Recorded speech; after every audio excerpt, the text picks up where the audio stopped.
Thank you, Eva. Thank you, Eva. I hope you can hear me. Good morning to everybody. I'm wearing two hats today, as Eva has already announced. One is that of the biochemist who works with Global 2000 since 20 years on pesticides and chemicals. And the other hat is that of a citizen, of a European, that together with other citizens has organized the Citizens Initiative, Save Bees and Farmers, which got the support from more than 200 NGOs and 1.8 million Europeans. The goal of our initiative is to preserve and restore biodiversity by reducing the use of pesticides by 80% until 2030 and a complete phase out by 35.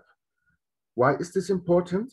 It's because in 2019, 3 scientific bodies of the United Nations, the IPCC, the International Panel on Climate Change, the IPBES, the Integrated Panel on Biodiversity and Ecosystem Services, and the Food and Agricultural Organization, FAO, came out with 3 different reports which had the same message. The message was that we have to change the way we use our land, and agriculture is a fundamental part of this, if we are to avoid imminent and catastrophic climate disaster and biodiversity collapse. And this is really a serious warning. And that's why we, as organizers of the Save Bees and Farmers initiative, welcome the Farm to Fork strategy under the Green Deal and its ambition to initiate a transition to a climate and biodiversity friendly food system. The strategy is urgently needed, and the use pesticide reduction target of 50% by 2030, although we ask for more, is a very important part of it. We are looking therefore very much, and this is important to say, very much forward to the Sustainable Use Regulation, which aims to make the target legally binding and should be presented by the European Commission, hopefully in June 22. Having said this, we have now to come to the problem side. The problem with the SUR is that the tool that is proposed to measure the success of member states in reaching the pesticide reduction target, that is so-called Harmonized Risk Indicator-1, is not suitable to do so. In fact, this indicator is fabricating false results because of 2 major misconceptions. The first misconception, I think Eva has already mentioned, was documented quite well, one by PAN Europe firstly, and then by the European Court of Auditors, who found that the HI1 will show you the success of pesticide reduction only by banning old pesticides and replacing them by new ones without eliminating a single spraying. Yeah? And this is one of the reasons, I think, why industry likes this indicator. But the second weakness of the Harmonized Risk Indicator has not been publicly discussed yet. And it is now explained in a small fact sheet in a 5-pager, which is published today. And it can be described very shortly as the indicator literally points into the wrong direction.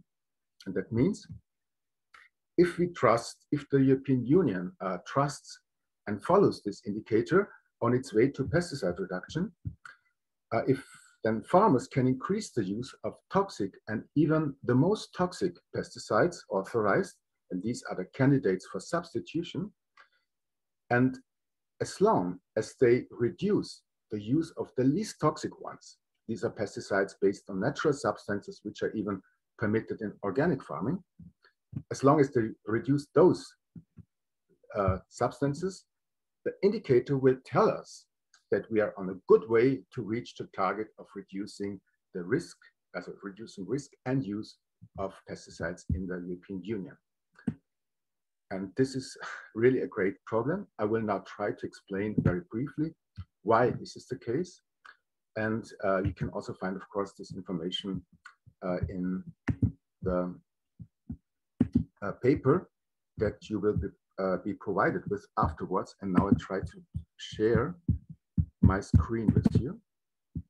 Yeah, I hope this works. Can you see the screen? The paper has the title HI1, a risk indicator to promote toxic pesticides, ? The subject of pesticide reducents generally would be 453 pesticide active substances that are currently authorized in the European Union. I checked this yesterday. This is the actual number. The most important, and this is what we normally understand with pesticides, are those 232 synthetic active substances. These are pesticides, for example, like the neonicotinoids, which have been, most of them, but not all, banned because of their toxicity to bees, or glyphosate, which is currently under discussion again because it's presumed carcinogen by the IARC. And for example, difenoconazole, which we might not have heard of before today. I just put it here because the example will be on this special pesticide. And then you have another group. It's only consisting of 57 natural pesticide active substances. So these are substances from plant, animal, and microbial origin. Salts, minerals, sulfur, and copper are prominent examples, but also baking soda is frequently used. And baking soda, for example, is something that you eat in your cake. And there's another group of biological pesticides. These are, in fact, living organisms, most of them. Others are hormones, pheromones, and they are not really part of the pesticide reduction target. Therefore, we just leave it away and have a look on this example. It is showing how the harmonized risk indicator works. Comparing baking soda, which can be used for fighting fungi, and also difenoconazole for the same thing. And both active substances are registered in Austria for scab control in apples. And here is the example what happens if a farmer, a conventional farmer, because this is only possible for them, uses difenoconazole as it is recommended by the authority. And for example, an organic farmer or another conventional farmer is using baking soda. As you see, the difenoconazole is, and that's why I use this example, it's even by the Commission classified as a candidate for substitution because of its toxicity to water organisms and the persistence of the substance, which is not the case with baking soda. That's the reason why difenoconazole gets a high weighting factor to estimate this risk. It's 16. It's not really high, but this is the highest for authorized substances. Baking soda gets the lowest weighting factor, which you could say it's okay because it's safer. But I think here's maybe the first problem, because factor 16 difference does not really, as it's not a scientifically based factor, it's just an arbitrary decision, a political one. And in reality, the difference between the two substances and aquatic toxicity is about 8,000-fold. This is when you take ecotoxicological data and use just quite commonly used models to estimate the impact. So 8,000 would be maybe the reality. Factor 16 is what the harmonized risk indicator is doing. But the major problem comes now. Since the harmonized risk indicator is only using sales data, because we do not have in the European Union use data in the moment. So sales data are used, and they use only the sales data and combine them with the weighting factor. That leads to extreme overestimation of the risk of such substances that are not toxic, or much less toxic, like baking soda, and therefore used in much higher amounts. Baking soda is recommended to be used in 7.5 kilogram on 1 hectare apple orchard. Can I show you now? This is baking soda just that I had in my kitchen. This is about 15 gram, and this would be enough for 20 square meters, which is it's quite a lot for apple trees. if this would be the same amount of difenconazole, we would be able to spray 2,000 and more square meters with this. So this shows a little bit the difference. But this is not considered by this indicator, and therefore by calculating 16 multiplied with 556, you get to a quite lower partial risk contribution than if you do the same math with baking soda. So what does this tell us, or what does the indicator tell us, is the farmer that used baking soda contributed 8 times more to the general environmental risk than the farmer that has used the synthetic pesticide.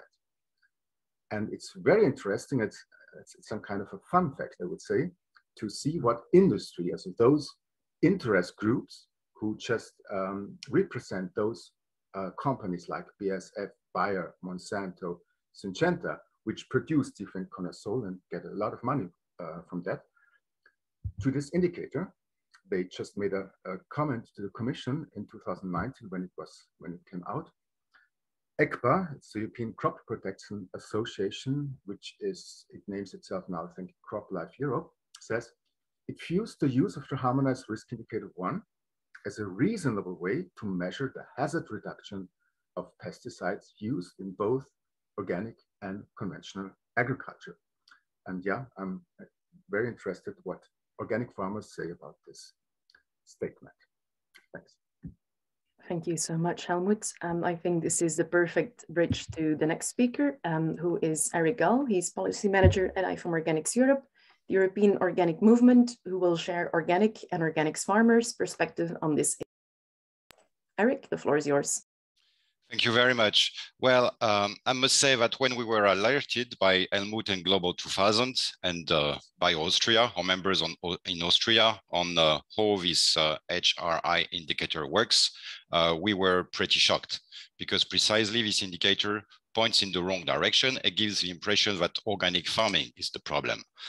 But organic farming is precisely a system approach that seeks to reduce reliance on external inputs, that seeks to mostly rely on ecological processes to produce food, and which uses, as much as possible, preventive measures and indirect measures against pests, like crop rotation, for example, or flower strips. And indeed, as a last resort, pesticides can be used, but synthetic pesticides are prohibited in organic farming, and the regulation clearly say that only natural substances can be used as pesticides by organic farmers. So Helmut explained this a bit. When we talk about natural substances, we mean substances derived from plant or animal origin, microorganisms, mineral compounds, or some semiochemicals like pheromones. So we're talking about substances which already exist in nature, which already exist in ecosystems. On the other hand, synthetic pesticides, they contain active substances which were specifically designed by chemists to kill insects and fungi, and which represent a new introduction into ecosystems. But the point is that, like Helmut explained, natural substances are less potent, less effective in a way, and they are often used in higher volumes as well. And this is precisely where the HRI indicator is misleading, because it is mainly based on assessing the volumes of substances which are sold. And here's the catch. The point is that the quantity is not related to the risks. To quote Eurostat, there is no absolute relationship between the loading of active substances and the potential threat to the environment and human and animal health. So this is why it's unacceptable for the organic movement to accept that the future regulation on pesticides reduction will use such an indicator, which is mainly based on volume, and which gives the wrong impression that organic farming is the problem. And we believe that relying on such an indicator is ineffective to measure real pesticides reduction, but it is also unfair to organic farmers who are precisely the one who are striving to find alternatives to the use of synthetic pesticides as well. And we could see that, you know, this indicator was already used in Austria 2 years ago to attack organic farming. So I can understand why the pesticide industry sounds rather happy about this indicator. So it's clearly an issue, and it clearly contradicts the European objective in the Farm to Fork strategy of reaching 25% organic farming by 2030. But there are good news. The good news is that there are already existing indicators which are used in some member states that correct this volume effect, which are more suitable and which do not create this bias against natural substances. One example, for example, is the NODU indicator, which is implemented in France. We will also publish a briefing about it in a few minutes, so you will get all the details. But it's an indicator which is called the number of doses per unit, which takes into account the area treated by the substances in question. Rather than the area treated, it takes into account the area of a crop under cultivation for which this substance is authorized. Because as you know, we do not have yet in the European Union reliable data on pesticides use. But the point is that we have existing indicator which use existing data, which is data on pesticide sales that we have, and which give a more realistic view of the use and risk of pesticides. So this French indicator is just an example. There are other indicators implemented at the national level, but the point is that, you know, it is possible to get the right indicator and a less biased indicator in the upcoming SURE proposal. This issue is easy to fix, so we do expect the Commission to fix this issue of indicator and to not use the HR1 indicator in the upcoming SURE proposal, and to instead use an indicator that corrects this volume effects. Thank you. Thank you very much, Eric. That was very insightful. So finally, you'll hear from Dr. Martin Narmin, Health and Environment Policy Officer at PAN Europe, which is a network of NGOs working to reduce the use of hazardous pesticides and have them replaced with ecologically sound initiatives. Martin will provide us with his organization's view on the file. Martin, the floor is yours. Thank you very much, Eva. Good morning, everybody. I will give you a little bit of background information on why we have these so bad harmonized risk indicators. So they were part of the directive on the sustainable use of pesticides that was adopted in 2009 in the EU. The aim of this directive was to reduce the use of pesticides in order to protect people's health and the environment, while allowing farmers to become more independent from chemistry. The reduction in pesticide use was meant to take place through the use of so-called integrated pest management. Eric Gall has mentioned the fact that it is mainly based on preventative measures and non-chemical pest control, and that the use of biopesticides or pesticides has to be used as the last resort. And in order to monitor the evolution of pesticide use, this directive has foreseen the development of indicators at EU level, but no deadline was fixed. So since 2009, member states took advantage of this lack of deadline in the law to keep postponing the establishment of these indicators. And in the end, it took a decade to produce them. So only in 2019 were they published. And the reason why we consider it is so weak, the reason is that it was developed by and discussed and agreed upon by the ministries of agriculture from the member states, which are in most member states historically in favor of conventional farming and the use of pesticides, and they try to prevent any positive evolution in terms of pesticide reduction. And to be noted that in this file, the European Parliament was not involved at all, which in our view is a lack of, there was a lack of proper public and democratic debate. So Pan-Europe has been criticizing these indicators since the beginning, as we consider they are not appropriate to properly monitor the real evolution of the risk and the use of pesticides in the EU. So we fully support the analysis made by our colleagues from Global 2000 today. And furthermore, we wanted also to highlight that the current indicators do not take into account environmental toxicity of pesticides, only the human toxicity, and that they also do not include the enormous number of derogations provided by member states every year to banned substances like neonicotinoids. So this topic now today is of very great importance, because it is these indicators will allow to monitor the objectives of the EU Green Deal to reduce the use and risk of pesticides by 50% until 2030.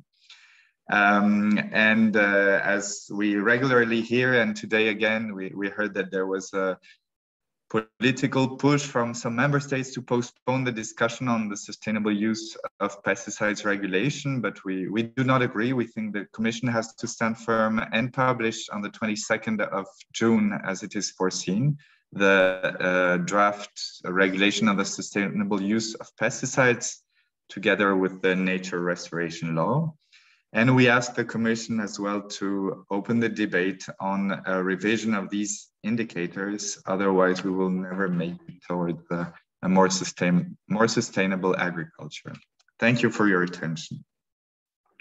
Thank you so much, Martin.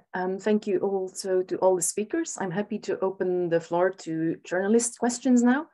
I see that Michael already raised his hand, so I'll give the floor to him. When you open your microphone and maybe your video, which is always nice, please remember to start by saying who you are and who you work for. It's always nice to know. Thank you. Hello, good morning. Picture, video and sound should be functional. I'm Michael Lohmer.